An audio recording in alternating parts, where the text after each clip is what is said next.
बयान है ये इस वजह से आ रहे हैं क्योंकि आप कांग्रेस पार्टी फ्रस्ट्रेट हो चुकी है, मल्लिकार्जुन फ्रस्ट्रेट हैं क्योंकि लगातार उनको हार मिल रही है, शिकस्त मिल रही है, जिसके चलते उनके अब इस तरह के बोल बदल रहे हैं। तो क्या बेईमानी की जीत के जो आरोप हैं उसके लगते हुए क्या नरेंद्र मोदी जी फ्रस्ट्रेट हो गए हैं जो हमें अर्बन नक्सल कह रहे हैं? क्या जेपी नड्डा साहब जो हैं मूल रूप से नरेंद्र मोदी के ऊपर हमला कर रहे हैं? नड्डा जी की इतनी हिम्मत हो गई, हैसियत हो गई और हौसला हो गया कि सीधे सीधे हमारा नाम लेकर के नरेंद्र मोदी जी को उल्टा सीधा कह रहे हैं।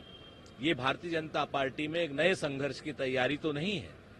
नड्डा जी एक चीज समझ लीजिए, एक उंगली आप हमारी तरफ उठाएंगे, 3 आपकी तरफ उठेंगे।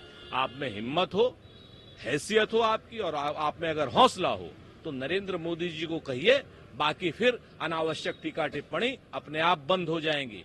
घर का बड़ा अगर कोई टीका टिप्पणी करता है तो बाकी लोग उसका जवाब देते हैं।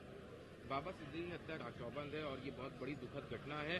जो भी आरोपी हैं, चाहे वो लॉरेंस बिश्नोई गैंग के, जो भी, किसी को छोड़ा नहीं जाएगा और अगर किसी को धमकी मिल रही है तो उनकी सुरक्षा की जिम्मेदारी महाराष्ट्र पुलिस को, महाराष्ट्र पुलिस अपने कर्तव्य का पालन करने में कभी पीछे नहीं हटती। बाबा सिद्दीकी हत्याकांड हो, बदलापुर हो, शिवसेना शिंदे के गुट के विधायक के ऊपर गोली चलना हो या शिवसेना उद्धव ठाकरे के गुट के कॉर्पोरेटर को ऊपर गोली मारकर उसकी हत्या कर देना हो, अगर ये अच्छा लॉ एंड ऑर्डर है तो भाई भगवान बचाए महाराष्ट्र को। शिंदे जी, एकनाथ शिंदे जी, आपने महाराष्ट्र को बिल्कुल सोमालिया बना दिया है।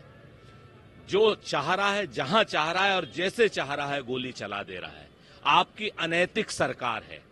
आप इस तरीके की सरकार का नेतृत्व कर रहे हैं जिसके 2 खंबे ऑलरेडी आपसे कटे हुए हैं।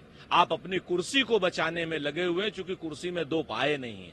इसकी वजह से आप अनर्गल बयानबाजी कर रहे हैं। महाराष्ट्र की जनता ने मान लिया है, ठान लिया है कि इस अनैतिक सरकार को उखाड़ करके फेंक देना है और ये अनैतिक सरकार बहुत जल्द उखाड़ करके फेंक दी जाएगी। तो जम्मू कश्मीर में 5 साल के उमर अब्दुल्ला ने जाके वहाँ के लेफ्टिनेंट जनरल से मुलाकात, गवर्नर से मुलाकात करी है और साथ में अब जल्दी ही नई सरकार की वहाँ पे स्थापना करी गई। जनतंत्र की बहाली एक हर्ष का विषय है।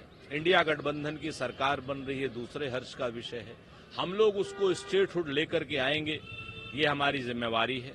हम केंद्र सरकार से इसके लिए लड़ेंगे भी, भिड़ेंगे भी। जम्मू कश्मीर के विकास के लिए हम लोग लड़ेंगे, भिड़ेंगे। स्टेटहुड के लिए वहां के लड़ेंगे, भिड़ेंगे।